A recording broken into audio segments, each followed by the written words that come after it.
Muito bem, estou de volta em mais um vídeo no meu canal do YouTube e este vídeo, um vídeo cheio de informações para falar de gêneros textuais, informação e uma pitadinha de uma crítica aqui, baseada na minha experiência como professora, que vai ficar lá para o final, tá bom? Afinal de contas, o que são gêneros textuais?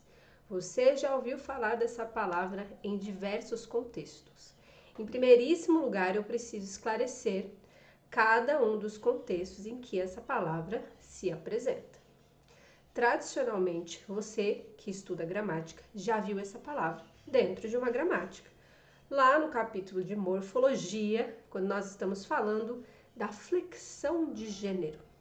Flexão de gênero dos artigos, dos substantivos, dos adjetivos, então, das classes que são variáveis, elas podem variar em gênero, número e grau. Quando nós estamos falando da flexão de gênero, aqui trata-se então da mudança do masculino para o feminino, certo? É uma categoria que vai classificar o gênero gramatical em masculino e feminino. Simples assim, ok? Esta palavra gênero também vai aparecer nos estudos literários. Nós estamos falando em épocas anteriores a Cristo. Estamos falando de Aristóteles, o filósofo. O filósofo utilizou a palavra gênero para separar os estudos literários. Então, na construção de 3 gêneros literários: gênero épico, lírico e dramático. O épico depois foi transformado em gênero narrativo, gênero lírico e gênero dramático. Não estou falando também desta classificação dos gêneros literários sugeridas por Aristóteles. Estou falando dos gêneros textuais. Porém, você já viu esta palavra gênero vinculada também às pautas dos gêneros sociais, que se diferem do gênero da classificação de sexo biológico. Uma coisa é o que tradicionalmente a ciência sempre fez, que é dizer que um ser humano nasce menino ou menina baseado no seu sexo biológico. A outra questão, por outro lado, de maneira aí mais contemporânea, é dizer que não. Nós não somos definidos pelo sexo biológico, mas por uma construção social, né? Por meio dos valores, por meio dos hábitos, de tudo que é construído socialmente desde que a criança nasce. Isso é uma teoria com a qual eu não concordo, acredito mesmo que o ser humano nasce com a sua biologia determinada, certo? Mas este não é o assunto para este vídeo, não é o assunto para esta polêmica. Nós só estamos citando gêneros sociais, gêneros literários e o gênero gramatical da flexão de gênero. Não estamos falando de nenhum deles, estamos falando dos gêneros textuais. Então, o que são os gêneros textuais? Primeiro eu citarei Mikhail Bakhtin, que foi um filósofo da linguagem, o qual desenvolveu esta teoria dos gêneros textuais. E aí nós precisamos entrar nessa definição. O que é um gênero textual? Eu quero pegar aqui o meu texto de apoio. Gêneros são tipos relativamente estáveis de enunciados. Vou repetir. Tipos relativamente estáveis de enunciados. São modelos de textos com características estáveis, certo? Padronizadas, que fazem com que um gênero textual se diferencie de outro gênero textual. Em nossa sociedade, nós vamos crescendo, sendo alfabetizados, e a alfabetização nos conduz para o caminho da escrita. E assim, entramos em contato com uma diversidade de textos, textos que circulam socialmente. Começamos com as historinhas, com os poeminhas, com as lendas, as fábulas, depois passamos para os contos, para outros poemas mais robustos, e assim conhecemos muitos gêneros. A lista de gêneros textuais é grande. Aqui eu poderia dizer gêneros que são informais, que utilizam uma linguagem coloquial, porque são utilizados no dia a dia, são utilizados por meio da nossa fala, e há os gêneros mais formais, mesmo que falados e escritos. Então, essa formalidade, ela se divide. A formalidade na fala e na escrita e a informalidade também na fala e na escrita. Então, veja, bilhete, carta, anúncio publicitário, novela, romance, biografia, autobiografia, fábula, anedota, conto, notícia, artigo de opinião, resumo, editorial, lenda, poema. Perceba que eu estou citando gêneros diferentes, textos diferentes, né? Um poema é diferente de um conto, no formato e na finalidade. Um artigo de opinião tem uma finalidade bastante específica, é argumentativo, é dissertativo. Uma biografia terá outra finalidade. E assim nós percebemos que os gêneros textuais, eles têm a ver com a finalidade do texto, certo? Com as características que o texto apresenta. Então, o aluno, hoje em dia, ele recebe nos seus materiais lições em que ele vai conhecer determinado gênero, a sua definição, exemplos desse gênero, e depois, como proposta de redação, ele vai pegar as características estáveis desse gênero textual e vai tentar reproduzi-las, criando, sendo autor do seu próprio texto. Então, se nós conhecemos, se numa sala de aula o aluno conhece, ele é apresentado ao gênero resenha. Resenha de um filme, uma resenha literária. Primeiro vem a definição, as características, o que é uma resenha, quais são as suas características, depois os exemplos. Retirada de um jornal, uma resenha de um livro. Retirada de uma revista, uma resenha de uma peça de teatro.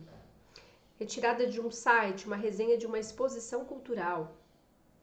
E assim ele vai reunir as características, estudando as características. E depois pode ser que ele receba no livro didático uma proposta de redação para que ele faça uma resenha de determinado assunto, certo? Então, basicamente, as aulas de redação se resumem a este formato nos dias de hoje. O lado positivo desta metodologia, né, falando de gêneros textuais, é que o aluno conhece vários textos que circulam socialmente, certo? Isso é bom, né? Conhecer os textos que circulam pela sociedade e ele vai entrando em contato com esses textos pouco a pouco em sua vida. E no ambiente escolar, isso é apresentado antes que ele, de fato, vá para a sociedade, viver a vida adulta. Eu me lembro, por exemplo, lá pelos idos de 1999, 2000, quando entrei na faculdade, que teria sido muito útil para mim se no ensino médio eu tivesse conhecido o gênero fichamento. Seria muito bom. Não conheci. Então, o que aconteceu? Eu sofri na faculdade, porque aí a informação não veio mastigada. É assim, ó, te vira. E descubra o que é e faça. A coisa assim, meio jogada. Então, tem esse lado positivo, certo? Ficou uma coisa. Lembrando que Mikhail Bakhtin, ele não pensou todas as questões de gêneros textuais, assim, imediatamente pensando no que seriam os estudos de língua portuguesa, entende? Não, a matéria dele, a filosofia da linguagem, era pensar a linguagem, pensar os textos e qual o impacto que esse texto tem na sociedade. Qual é o lado negativo dessa história? Então, o lado negativo dessa história, a meu ver, eu até escrevia, quero falar exatamente como eu escrevi. O lado negativo dessa escolha dos materiais didáticos de hoje em dia, a meu ver, é acidentalmente nivelar todos os textos, certo? Colocá-los todos no mesmo nível, acidentalmente. E acidentalmente desvalorizar o texto literário no dia a dia escolar. Então, deixar de lado o poema clássico, deixar de lado a literatura clássica, prosa e verso. Perceba, a literatura é uma experiência profunda com o belo. Aqui estou falando da literatura clássica. Nós não podemos tirar do aluno a experiência com a beleza, com B maiúsculo, com os clássicos. Nós não temos esse direito de tirar do aluno esta vivência. E acidentalmente podemos fazer isso. Eu estive em sala de aula, eu sei do que eu estou falando. Por que acidentalmente? O que acontece? Eu já peguei livros em que, assim, ó, de cabo a rabo, o autor daquele livro colocou gêneros muito informais para alunos pequenos. Por exemplo, bilhete, certo? É um gênero escrito, mas que se aproxima da linguagem do dia a dia. Tudo bem? Piada, quadrinhos. E aí, nós vamos colocando gêneros, ou seja, já estou falando de 3 capítulos de lições de um livro, que já é muita coisa. Bilhete, piada, quadrinho, receita de bolo. Entende?